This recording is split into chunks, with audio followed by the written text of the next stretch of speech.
I filed for a guardianship.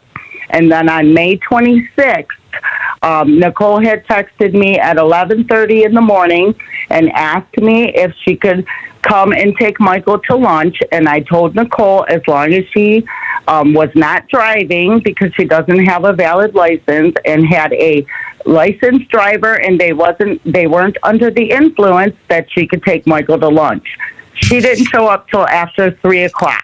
So I tried to stop the visit, and she called the police, and the police came out, and I have the police report that they couldn't even talk to her. She was out of control. Even the officer, Toma, walked over and said, "Do you have an address or email address where the courts can serve you?" Yes. I don't know why. So you haven't seen it. So you are not aware of the May 31st order from Judge Harrison and Sandra Harrison from the Macomb County Probate Court that suspends your parenting time and places your son in the care of your mother? I didn't know that until my brother-in-law told me that and gave me a CPS. Do you know, are you aware that there's a July 10th hearing before Judge Harrison? I am regarding the ongoing guard. Okay, and you're planning to appear at that? So you know about the July 10th. I would have appeared the first one. I didn't know it was really serious. Okay.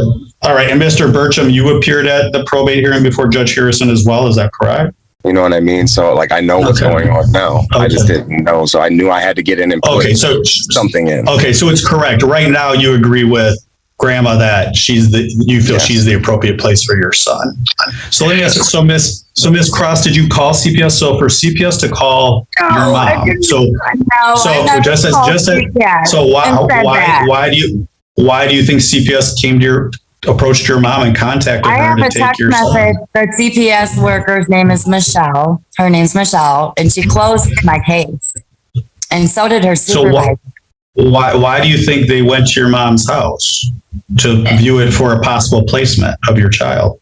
Because of the... when they're going to potentially remove a child for abuse neglect case, they look to a family for placement first. So they approached your mom. Your mom's saying she didn't call them up. Am I hearing that right? Ma'am, you didn't. They called you and said we're looking for placement of your grandson. She's the only person that's ever called. Her and my neighbor. Okay, so let me I haven't been able to see my son. Listen, it's not good for him. Okay, ma'am, I'm talking. Everybody, I understand you're passionate. So, ma'am, did you call CPS on your daughter, or you told me they contacted you and said they needed placement of your grandson? How did that happen? This time, yes. They contacted me on the 19th of May.